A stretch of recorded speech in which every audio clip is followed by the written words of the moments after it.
राधे राधे, जय श्री कृष्ण।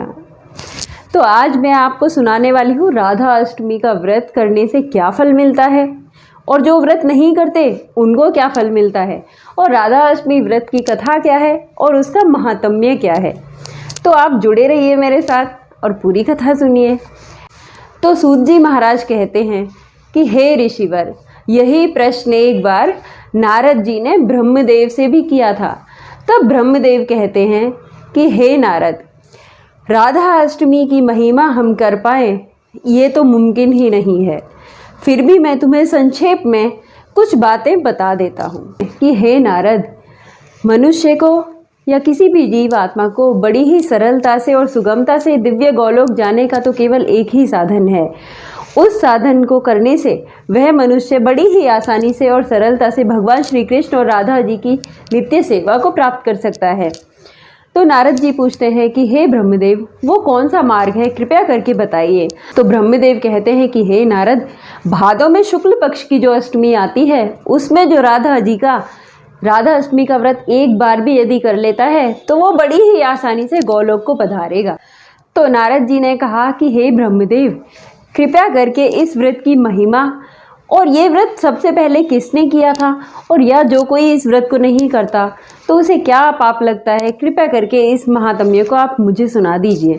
तो तब ब्रह्मदेव कहते हैं कि हे नारद, इस व्रत का वर्णन करना तो संभव नहीं है, लेकिन फिर भी मैं तुम्हारे कहने पर संक्षेप में इसकी कथा और इसका महात्म्य तुम्हें सुनाता हूँ कि यदि कोई भी मनुष्य जन्म जन्मांतरों के भी ब्रह्म हत्या के पापों को संचित करके लेकर आ रही है, यदि वो एक बार श्रद्धा से राधाअष्टमी का व्रत कर ले तो उसके वो पाप सहज ही नष्ट हो जाते हैं और वो बड़ी पवित्र आत्मा बन जाती है। और यदि कोई 1000 एकादशी का निर्जला एकादशी का व्रत रखे और उसके फल को 1,00,000 गुना कर दिया जाए, उतना फल केवल एक बार राधा अष्टमी का व्रत करने पर ही जातक को मिल जाता है। और जितने भी पवित्र तीर्थ स्थल होते हैं या गंगा आदि नदियाँ होती हैं, उनमें स्नान करने का जो फल होता है उससे कहीं अधिक गुना फल उसको केवल एक बार राधा अष्टमी का व्रत करने से मिल जाता है। और यदि कोई ऐसा नास्तिक जातक हो जिसमें जरा भी श्रद्धा ना हो, पूजा पाठ बिल्कुल ना करता हो, उसका मन ही ना लगता हो, यदि उससे गलती से भी राधा अष्टमी का व्रत हो जाए तो वो अपना और अपने साथ साथ अपने पूरे कुल को भी गोलोक सहज ही ले जाता है।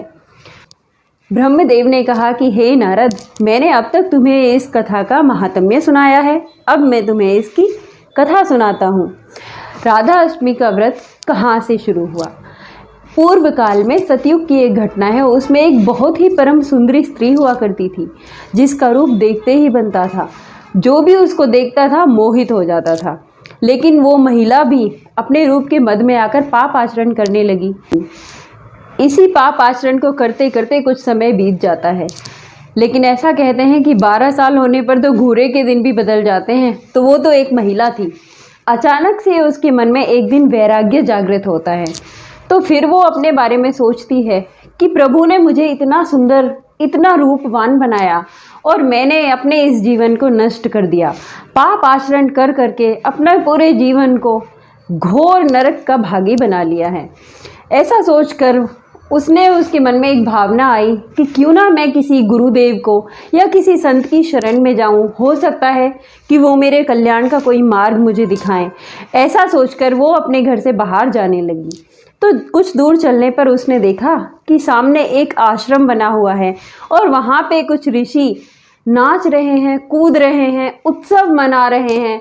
कुछ लोग भगवान श्री कृष्ण और राधा जी के विग्रह की, उनकी प्रतिमा की अच्छे से सुंदर सुंदर पकवानों से और फूलों से सजाकर उनका पंचामृत अभिषेक कर रहे हैं। ये सब देखने के बाद में वो स्त्री आश्चर्यचकित हो जाती है और ऋषियों को प्रणाम करके पूछती है कि हे ऋषिवर, आप लोग ये कैसा उत्सव मना रहे हैं? आज ऐसा क्या विशेष है जो आप लोग नाच रहे हैं, भजन गा रहे हैं और कुछ लोग तो ढोल मंजीरे भी बजा रहे हैं। तो इस पर ऋषिवर कहते हैं कि हे देवी, आज भादों के शुक्ल पक्ष की अष्टमी है। इस दिन श्री राधा जी का प्राकट्य धरती पर हुआ था। हम सब बस इसी का उत्सव मना रहे हैं। हम लोग राधा अष्टमी के व्रत का उत्सव मना रहे हैं। ऐसा कहने के बाद में उस देवी ने पूछा कि ये व्रत करने से क्या होता है। तो ऋषिवर कहते हैं कि हे देवी, ये व्रत करने से मनुष्य सारे पापों से मुक्त हो जाता है, उसके जन्म जन्मांतरण के पाप भी धुल जाते हैं। यदि किसी पर गौ हत्या का या गौवंश की हत्या का, ब्रह्म हत्या का श्राप भी चढ़ा हो तो वो भी उससे मुक्त हो जाता है। ऐसा सुनकर उस स्त्री को अपने पाप याद आने लगे और ऐसा सोचकर वो बहुत रोने लगी और संतों से पूछा कि हे संत, हे ऋषिवर, मैंने तो अपने जीवन में केवल पाप ही किए हैं और उनको सोच सोचकर मैं बहुत भयभीत हुए जा रही हूँ। मुझे समझ में नहीं आता कि मेरा कल्याण कैसे होगा। कि हे गुरुवर, मुझे भी मेरे कल्याण का कोई तो मार्ग दिखाइए। इस पर गुरुवर कहते हैं कि हे देवी, तुम चिंता मत करो, चिंता का त्याग करो और आज राधा अष्टमी का व्रत करो। संयोग से उस स्त्री ने उस दिन कुछ नहीं खाया था और ना ही कुछ पिया था, तो उसने बड़ी ही श्रद्धा से राधा अष्टमी का व्रत किया। राधा अष्टमी का व्रत करने के बाद जब वो अपने घर जाने लगी तो उसका पैर गलती से एक काले जहरीले सांप पर पड़ गया और उस सांप ने उसको डस लिया। वहीं पर उसकी मृत्यु हो जाती है। तो यमदूत आते हैं। यमदूत उसको अपने पास में बांधकर घसीट कर लेकर जाने लगते हैं। तो तभी उसने देखा कि एक दिव्य रथ में, सोने के रथ में कुछ लोग बैठकर आ रहे हैं, जिनके 4-4 हाथ हैं और उनके हाथों में शंख है और गदा भी है।